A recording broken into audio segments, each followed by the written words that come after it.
Are you looking for good negotiation tips after the home inspection?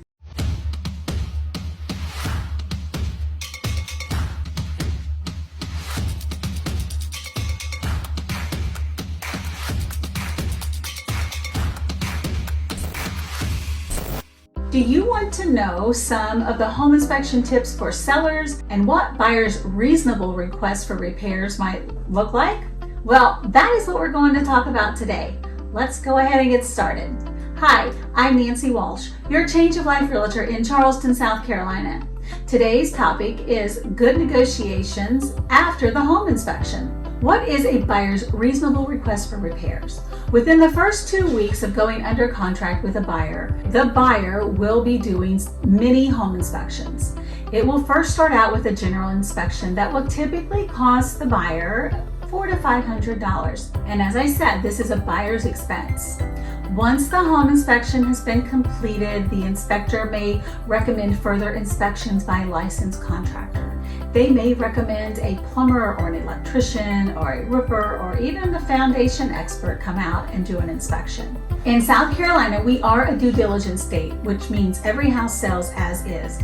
But experience shows that once a buyer reads through that long list of the home inspection report, they are going to submit a repair request addendum for the seller. The buyer is going to pour through the home inspection report, and they're probably going to get a little nervous because there's always going to be things wrong with the home.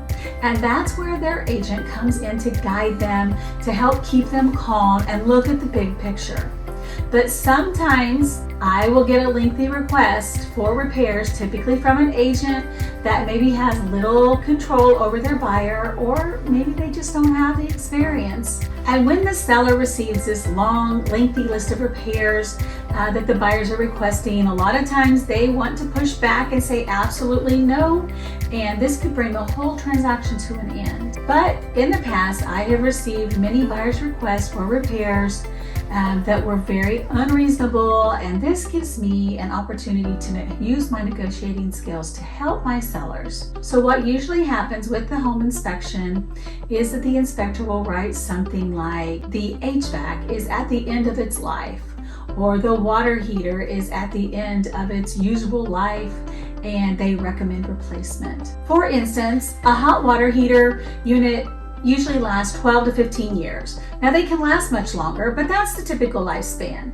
So the inspector will write, the hot water heater is at the end of its usable lifespan. The buyer's gonna think, I need a brand new water heater. It's not unreasonable for the buyer to think that. However, when the water heater is in perfectly good condition and it probably has another 5 or 10 years of life left in it, the buyer's agent should explain to their buyers that when something is working correctly, they shouldn't be asking for it to be replaced. And they should certainly not ask for the seller to upgrade items that are still in perfectly good working condition. Buyers should not ask for any cosmetic updates or repairs.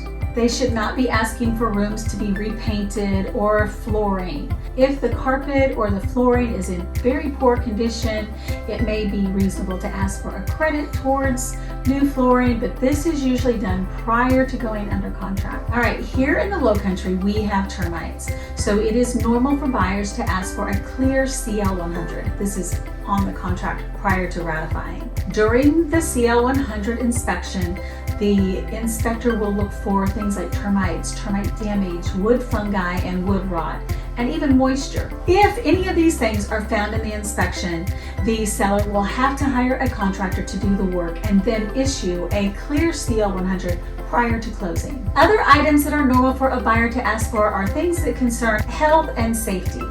Items such as the hot water heater being properly strapped and smoke detectors need to be installed. Buyers should also be focusing on primary systems such as plumbing, electrical, HVAC, the heating and the cooling, the foundation, structure, and the roof. All of these things should be in relatively good operating condition. Now, if you are accepting a buyer's contract that has FHA or VA loan financing, there will be an appraisal and they will have their own conditions. VA and FHA do not allow for any peeling paint throughout the house. The VA and FHA appraisers will look at the flooring if there's any holes, any kind of tripping hazards like that. They will ask for it to be repaired.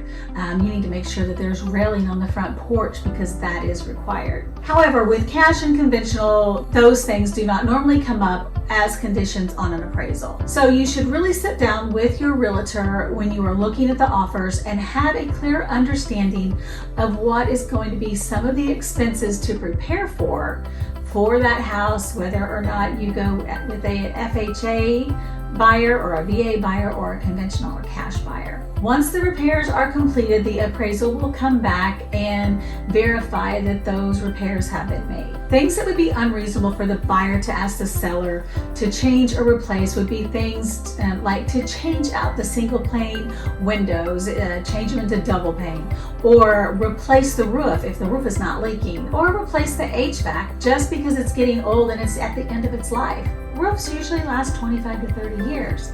But it is unreasonable to ask for the roof to be replaced. The buyer knows that they will have 5 to 10 more years before they have to replace it. So when a buyer submits a long, lengthy request for repairs, it could end up with a very unhappy seller and the whole transaction could blow up.